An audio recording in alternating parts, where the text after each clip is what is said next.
दोस्तों चलिए ऐसा सोचिए कि कभी आपके राज्य में चुनाव हो, लेकिन आप उस वक्त अपने राज्य या अपने घर में मौजूद ना हो और किसी भी वजह से आप अपने राज्य में जाकर वोट ना दे पाए।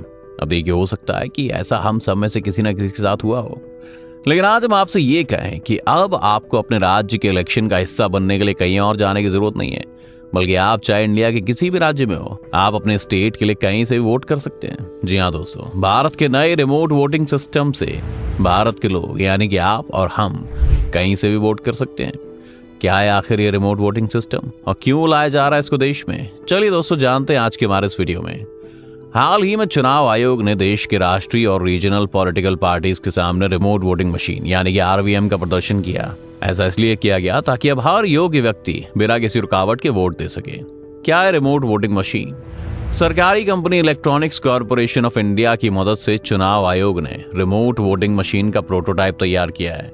आरवीएम यानी कि रिमोट वोटिंग मशीन वोट देने की एक मशीन है जिसके जरिए घरेलू प्रवासी नागरिक यानी कि वो लोग जो अपने राज्य से बाहर रह रहे हैं वो लोग भी वोट डाल सकते हैं।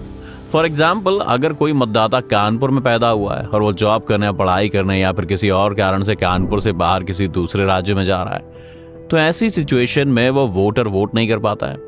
इसलिए आरवीएम की मदद से ऐसे मतदाताओं को भी वोटिंग का अधिकार दिया जाएगा।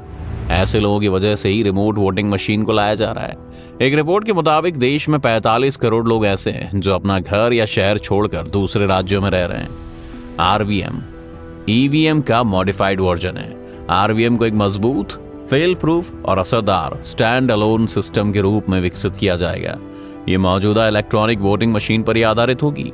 आपको बता दें कि ईवीएम की तरह आरवीएम के लिए किसी तरह के इंटरनेट या कनेक्टिविटी की जरूरत नहीं होती है। चुनाव आयोग के मुताबिक इन आरवीएम सेंटर्स पर जाकर वोटर अपने निर्वाचन क्षेत्र यानी कि कंस्टिट्यूएंसी की जानकारी ले सकता है। निर्वाचन क्षेत्र को चुनने पर मतदाता के सामने प्रत्याशियों यानी कि कैंडिडेट्स की लिस्ट आ जाएगी, जिनमें से वो अपने पसंदीदा प्रत्याशियों को बिना अपने राज्य लौटे ही वोट कर सकता है। इस तरह से मतदाताओं को वोट डालने के लिए वो जहां हैं वहीं से उन्हें वोट डालने का अधिकार मिल जाएगा। आरवीएम के तहत वोट डालने के लिए क्या करना होगा? प्रवासी मतदाताओं यानी किसी दूसरी जगह पर रह रहे वोटरों को एक निश्चित समय के अंदर रिमोट वोटिंग के लिए ऑनलाइन या ऑफलाइन अप्लाई करना होगा। एप्लीकेशन के दौरान मतदान की ओर से दी गई जानकारी को इलेक्शन कमीशन की टीम उनके गृह निर्वाचन क्षेत्र यानी कि होम कॉन्स्टिट्यूएंसी की जानकारियों से वेरीफाई करेगी। वेरिफिकेशन हो जाने पर माइग्रेंट वोटर्स के लिए वोटिंग के समय आरवीएम सेंटर स्थापित किए जाएंगे। वोटर आईडी कार्ड को आरवीएम पर वोटिंग के लिए स्कैन किया जाएगा, जिसके बाद मतदाता को मताधिकार के इस्तेमाल का मौका मिलेगा। आपको बता दें कि मल्टी कॉन्स्टिट्यूएंसी रिमोट ईवीएम एक रिमोट पोलिंग बूथ से 72 निर्वाचन क्षेत्रों को संभाल सकती है। कैसे गिने जाएंगे आरवीएम के वोट? आरवीएम में लगभग सभी चीजें ईवीएम की तरह ही काम करती हैं। ईवीएम की सभी यूनिट की तरह ही आरवीएम की यूनिट में राज्य, निर्वाचन क्षेत्र और उम्मीदवार को दिया गया वोट दर्ज हो जाएगा। आरवीएम के साथ लगी वीवीपैट मशीन में भी ईवीएम की तरह ही पर्ची में सारी डिटेल प्रिंट होकर वोटर को दिखेंगी। ऐसे में वोटों की गिनती के दौरान आरवीएम में दिए गए वोट के आंकड़ों से संबंधित निर्वाचन क्षेत्र के कुल वोटों से जोड़ दिया जाएगा। आपको बता दें कि रिमोट वोटिंग मशीन में remote control unit, remote ballot unit, remote voter verified paper audit trail, card reader, public display control unit, remote symbol loading unit जैसे कंपोनेंट्स हैं। कब हुई थी आरवीएम को लेकर शुरुआत? दरअसल ऐसे लोग जो कि अपने राज्य से बाहर रह रहे हैं उनसे वोट कराने की कोशिश पहले भी की जा चुकी है। कुछ साल पहले Tata institute of social sciences इस पर एक स्टडी कर रहा था, जिसमें सामने आया था कि प्रवासी मतदाताओं के वोट के अधिकार का इस्तेमाल न होने की वजह से मतदान पर असर पड़ता है। इसके बाद 29 अगस्त 2016 को चुनाव आयोग ने कई राजनीतिक पार्टियों के प्रतिनिधियों के साथ इस पर चर्चा की थी, जिसमें इंटरनेट वोटिंग, प्रॉक्सी वोटिंग, तय तारीख से पहले वोटिंग और पोस्टल बैलेट से प्रवासियों के लिए वोटिंग कराने पर डिस्कस किया गया था, लेकिन तब उस पर कोई सहमति नहीं बन पाई थी। इसके बाद चुनाव आयोग ने आईआईटी के संस्थानों के साथ मिलकर रिमोट वोटिंग मशीन पर एक रिसर्च प्रोजेक्ट शुरू किया था।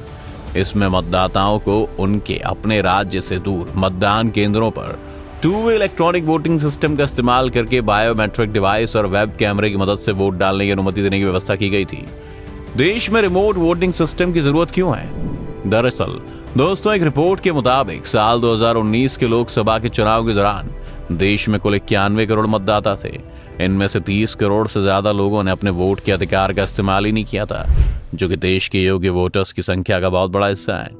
चुनाव आयोग के मुताबिक लोगों को वोट ना देने के 3 बड़े कारण सामने आए, जिनमें शहरों में चुनाव के प्रति उदासीनता, युवाओं की कम भागीदारी और प्रवासी नागरिकों को दूर रहना शामिल है, जिनमें ज्यादातर लोग ऐसे हैं जो अपने वोट के इस अधिकार का इस्तेमाल करना चाहते हैं, लेकिन बाहर रहने या दूसरे शहर में जाने के दौरान होने वाले खर्चे से बचने के लिए वोट नहीं कर पाते।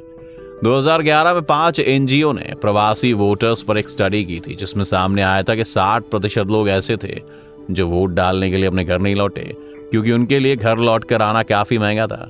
भारत में दूसरे राज्यों में रह रहे ज्यादातर लोग ऐसे हैं जो गरीब हैं और ऑटो रिक्शा चलाकर या छोटे मोटे काम करके अपनी गुजर बसर करते हैं। ऐसे में उनके लिए वोट डालने के लिए घर लौटना काफी महंगा पड़ जाता है। जैसा कि हमने आपको बताया कि देश में लगभग 45 करोड़ लोग ऐसे हैं जो कि अपने राज्य से बाहर रह रहे हैं, और ऐसे में हमारे देश की आबादी का लगभग 37% है। इसी के साथ ये संख्या समय के साथ बढ़ी है। जहां चुनाव आयोग का टारगेट है कि कोई भी अपने वोट के अधिकार से पीछे न रहे, ऐसे में एक बहुत बड़ी संख्या है जिन्होंने वोट नहीं डाला था, और यही कारण है कि देश में रिमोट वोटिंग सिस्टम हो। आपको बता दें कि पहले भी देश में ई वोटिंग के तरीके को अपनाया जा चुका है। सबसे पहले गुजरात के स्थानीय निकाय चुनाव 2010 में ई वोटिंग कराई गई थी, लेकिन तब अवेयरनेस न होने की वजह से 95.9 लाख रजिस्टर्ड वोटर्स में से सिर्फ 809 लोगों ने ई वोटिंग का इस्तेमाल किया था। वैसे दोस्तों, आपको बता दें कि अगर भारत में सिस्टम लागू होता है तो इंडिया पहला ऐसा देश नहीं होगा जहां पर ये सिस्टम लागू हुआ है, बल्कि ऐसे बहुत से ऐसे देश हैं जहां पर ये सिस्टम पहले से ही लागू है। फ्रांस, जून 2003 में फ्रांसीसी सरकार ने अमेरिका में रह रहे अपने नागरिकों को ई वोटिंग के जरिए वोट करने की सुविधा दी थी। हालांकि उन्हें council of French citizens abroad में ई वोटिंग से डालने की सुविधा मिली थी। उसी साल इंटरनेट राइट्स पर काम करने वाली एक संस्था ने फ्रांस सरकार को ई वोटिंग ना शुरू करने की सलाह दी थी, लेकिन बाद में जून 2006 में सरकार ने विदेशों में रह रहे अपने नागरिकों को 3 तरीके से वोट डालने की सुविधा दी थी, जिसमें ई वोटिंग भी शामिल थी। अब विदेशों में रह रहे आधे से ज्यादा फ्रांसीसी नागरिक ऑनलाइन वोट ही देते हैं। नीदरलैंड के भी कई शहरों में पोलिंग स्टेशन पर ई वोटिंग की सुविधा मिलती है। विदेशों में रह रहे नागरिकों को हाउस ऑफ रिप्रेजेंटेटिव्स और यूरोपियन संसद में वोट देने का अधिकार है। ये लोग ई वोटिंग या टेलीफोन से भी वोटिंग दे सकते हैं।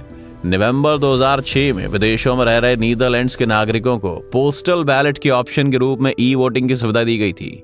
अमेरिका, यहाँ की कुछ राज्यों में भी ई वोटिंग की सुविधा है। विदेशों में रह रहे अमेरिकी नागरिक ईमेल, फैक्स या इंटरनेट के जरिए वोट डाल सकते हैं। अमेरिका में ऐसे लोगों को भी ई वोटिंग से वोट डालने का अधिकार है जो अमेरिकी नागरिक हैं, लेकिन उनका जन्म विदेशों में हुआ है और कभी अमेरिका में भी नहीं रहे। तो चलिए अब बात करते हैं कि आखिर कब से देश में ये सिस्टम लागू हो सकता है। देश में रिमोट वोटिंग सिस्टम लागू होने से पहले चुनाव आयोग सभी पॉलिटिकल पार्टीज को आरवीएम सिस्टम को दिखाएगा, और उसके बाद उन पार्टी से कुछ सुझाव मांगे जाएंगे, और तभी इस प्रोसेस को लागू करने का काम आगे बढ़ाया जाएगा। 2023 में जम्मू कश्मीर के अलावा देश के 9 राज्यों के विधानसभा चुनाव होने हैं। 2024 में लोकसभा में भी चुनाव होंगे। जिन राज्यों में चुनाव हैं उनमें त्रिपुरा, मेघालय, नागालैंड, कर्नाटका, छत्तीसगढ़, मध्य प्रदेश, मिजोरम, तेलंगाना और राजस्थान शामिल हैं। ऐसे में जल्द से जल्द देश में आरवीएम सिस्टम को लागू किए जाने की उम्मीद लगाई जा रही है। दोस्तों, अगर आपको वीडियो पसंद आई हो तो इसे लाइक और शेयर जरूर करें। साथ ही अगर आप इस चैनल पर नए हैं तो इसे सब्सक्राइब करना और बेल आइकन दबाना बिल्कुल ना भूलें।